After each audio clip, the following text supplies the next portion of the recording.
Hey, I'm Jacob, and I'm going to be going over some recreational marijuana policies and how they affect teenage risk to the negative uses of the drug.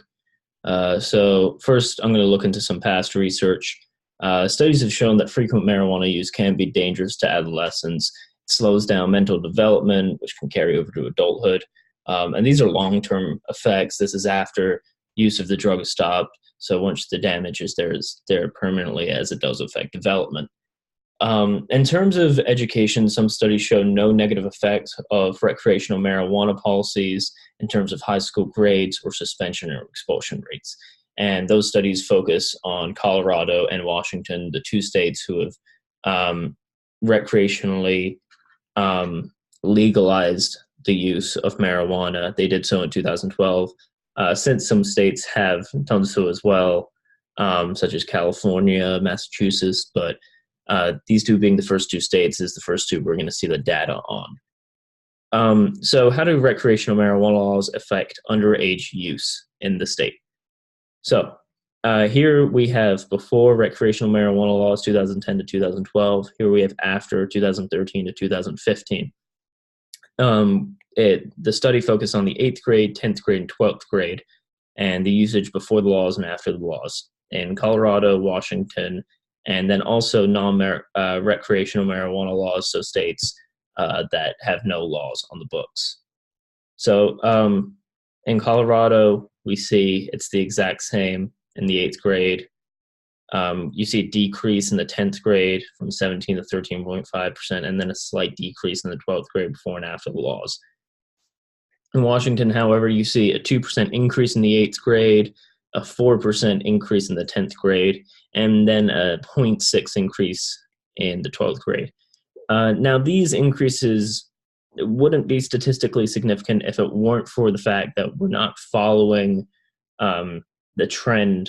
We're following a trend here of non-recreational marijuana law states compared to them.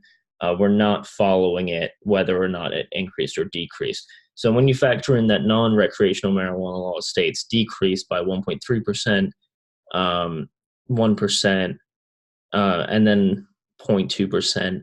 Once you factor that in, it kind of pushes us over the edge and makes these changes in Washington statistically significant in the 8th and 10th grade. So you have reason to believe that if it weren't for these laws, use would be lower in the 8th and 10th grade in Washington, but not Colorado or Washington's 12th grade population. Here's a physical representation of that, or a visual representation of that. Again, Washington, you see go up in these two, while the other two, Colorado and non-recreational marijuana laws, stay the same. And then here they all kind of plateau. Colorado, you see more of a decrease.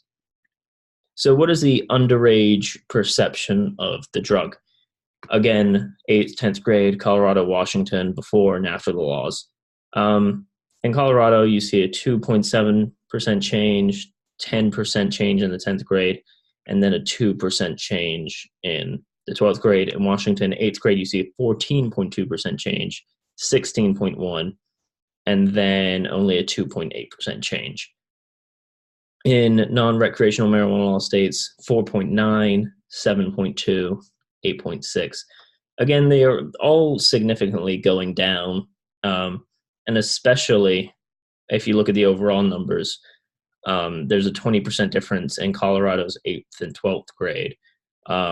There's a near 30% difference in Washington's 8th and 12th grade, and then close to a 40% difference in the non-recreational marijuana laws, 8th to 12th grade. But overall, with the exception, again, of Washington's 8th and 10th grade population, these all fall in line, but Washington's 8th and 10th grade seems to be falling at a higher rate. Here to here, here to here, and then they all seem pretty even in the 12th grade. So again, 8th and 10th grade for Washington, statistically significant. So the conclusion for this is in usage and decreased perception of the drug, you're seeing significant changes in Washington's 8th and 10th grade population, that these laws are affecting usage and perceived risk, but not the 12th grade and not in any Colorado grade. So thank you very much.